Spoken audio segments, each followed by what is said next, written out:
Halo, perkenalkan nama saya Hilde Septin Jerubu. Di sini saya akan mempresentasikan tugas bahasa Indonesia. Topik yang saya ambil adalah sistem perekonomian di Indonesia.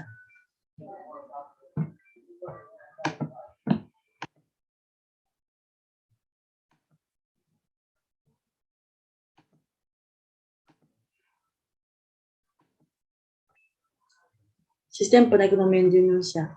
Sistem yang digunakan oleh suatu negara untuk mengalokasikan sumber daya yang dimilikinya, baik kepada individu maupun organisasi di negara terkait. Macam-macam sistem perekonomian. Yang pertama, sistem ekonomi liberal adalah sistem ekonomi yang memberikan kebebasan pada masyarakat dalam melakukan kegiatan ekonomi. Prinsip sistem ekonomi liberal ini adanya keperluan untuk mencari keuntungan pribadi tanpa mementingkan orang lain. Ciri-ciri yang pertama, harga akan dibentuk di pasar bebas. Yang kedua, adanya kebebasan untuk berusaha dan bersaing. Yang ketiga, campur tenaga pihak pemerintah sangat terbatas. Yang keempat, bebas mempunyai alat produksi sendiri. Yang kelima, segala kegiatan ekonomi didasarkan pada prinsip keuntungannya. Kelebihan, yang pertama, setiap orang bebas menentukan perekonomiannya sendiri. Yang kedua, setiap orang bebas memiliki alat produksi sendiri. Yang ketiga, kegiatan ekonomi lebih cepat dan maju karena persaingan. Yang keempat, produksi didasarkan kebutuhan masyarakat. Kekurangan, yang pertama, orang kaya lebih mudah mendapat keuntungan. Yang kedua, eksploitasi sumber daya alam yang berlebihan. Yang ketiga, persaingan yang tidak sehat. Yang kedua, sistem ekonomi sosialis, komando, dan terpusat.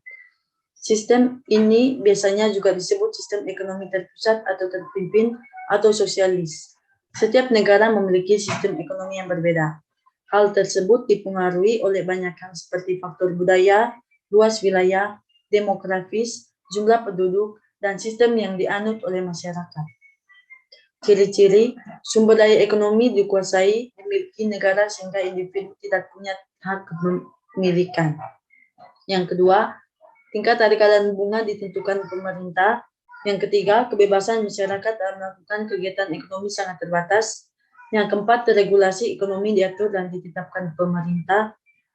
Yang kelima, jenis pekerjaan dan pembagian kerja diatur pemerintah.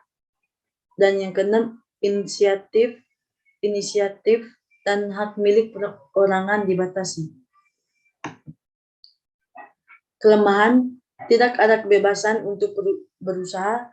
Yang kedua, hak kepemimpinan perorangan tidak diakui. Yang ketiga, potensi kreativitas dan inisiatif masyarakat tidak berkembang. Yang keempat, praktik monopoli sering terjadi. Yang kelima, bergantung pada pemerintah. Yang keenam, masyarakat tidak memiliki kebebasan untuk memiliki alat dan sumber daya. Kelebihan, pemerintah menentukan jenis kegiatan sesuai perencanaan sehingga pasar dalam negeri berjalan lancar. Yang kedua, pendistribusian pendapatan relatif mudah dilakukan. Yang ketiga, pemerintah lebih mudah untuk mengendalikan inflasi, pengangguran, atau keburukan ekonomi lainnya. Yang berikut, pemerintah bertanggung jawab penuh terhadap kegiatan ekonomi, program pemerintah cepat terwujud, dan terakhir pengendalian dan pengawasan lebih mudah dilakukan. Yang ketiga, sistem ekonomi campuran. Sistem ekonomi campuran adalah suatu sistem yang mencampurkan karakteristik pasar, kebijakan, dan ekonomi tradisional pada tempat tersebut. Sistem ekonomi ini pun memiliki beberapa karakteristik kebijakan ekonomi pada bidang tertentu yang dianggap strategis. Hal ini dilakukan agar pemerintah mampu melindungi rakyat serta mekanisme pasar di dalamnya. Ciri-ciri sistem ekonomi campuran yang paling menonjol adalah adanya interaksi antara pemerintah dengan pihak swasta dalam melaksanakan kegiatan perekonomian. Negara atau pemerintah bertindak sebagai pengawas, pembuat regulasi, dan pengendali kegiatan ekonomi.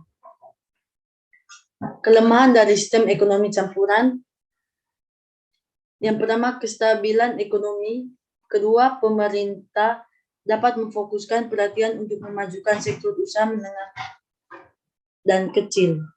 Yang ketiga, adanya kebebasan berusaha dapat mendorong aktivitas individu.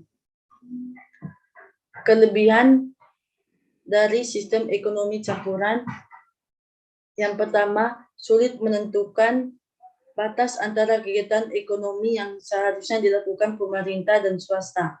Yang kedua, sulit menentukan batas antara sumber produksi yang dapat dikuasai oleh pemerintah dan swasta.